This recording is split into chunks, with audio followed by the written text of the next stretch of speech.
In this video, I'm going to show you 3 exercises to help you improve your running form by fixing a hip drop, otherwise known as Trendelenburg gait. So lots of us will be familiar with a hip drop. The tendency as you land on your, let's say, left foot here to see the right hip drop off to the opposite side, or of course, vice versa. It's really about poor hip stability and a lack of effective work being done through a muscle called gluteus medius, so glute med right here. Glute med is all about stabilizing the hip laterally, and when he doesn't do his job, we see things like this typical hip drop sign. So strengthening this muscle, improving hip stability, will help improve your tendency to drop the hips. Now, let's start out by looking at the first of these exercises, which is an isometric hold. We're going to get around about 6 inches away from the wall, and from here, bring the knee up in front of you, so we're flexing this hip. I want you to touch the wall with only the outside of your knee. Nothing else touches the wall in this position. So from here, outside of the knee against the wall, and I want you to push, really press that knee into the wall. From here, we're keeping the knee soft on the standing leg, stay nice and tall for our posture. And you should feel the harder you press the knee into the wall, the more work you end up doing through the outside of the hip, through those glutes on the standing leg. So although in this case I'm pressing with the left leg, it's actually right glutes that I'm training to actually provide the stability on this standing leg.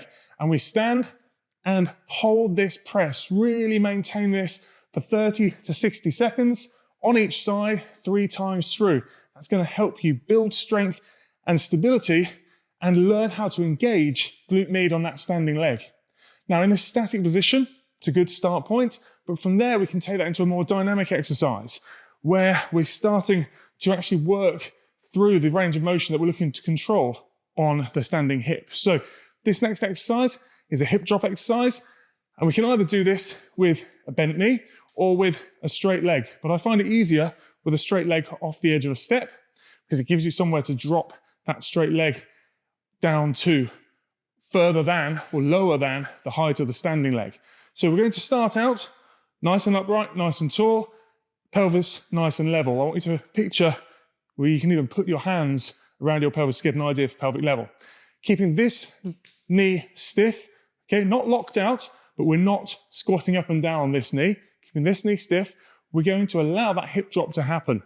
So it's actually the movement we don't want to see. Allow yourself to drop down. You can see my hands have changed levels here. From here, I want you to consciously squeeze your butt on the standing leg and feel how that conscious squeeze allows you to lift back up to this level position. Again, we drop and squeeze.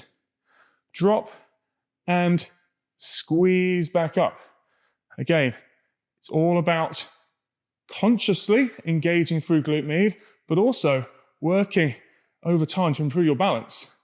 Now, with this, you can also combine the squeeze through your glutes with a gentle drawing of the belly button. So it's starting to engage your core at the same time as engaging your glutes, teaching your body to work those 2 important muscle groups together to provide stability around the hips and pelvis. Going to work through 3 sets of 15 on each side, but remember, we're not locking out this standing knee, we're keeping it ever so slightly bent as you work through the range of motion. Okay, that's all about retraining the movement pattern, teaching your body how to control and learn to pull back from that hip dropped position. Get better at maintaining, setting and maintaining this nice, stable, level pelvis position.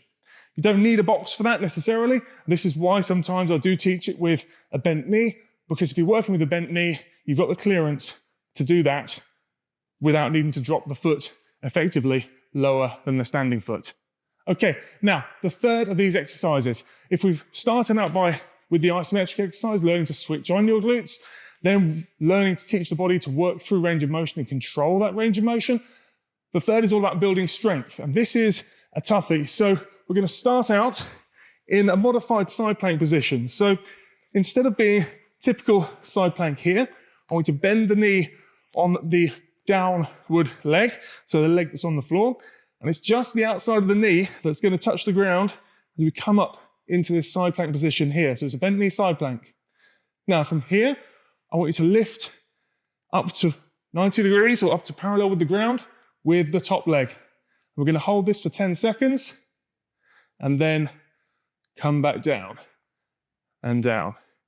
Then we're up, and again 10 seconds. And we're doing 10 times 10-second holds.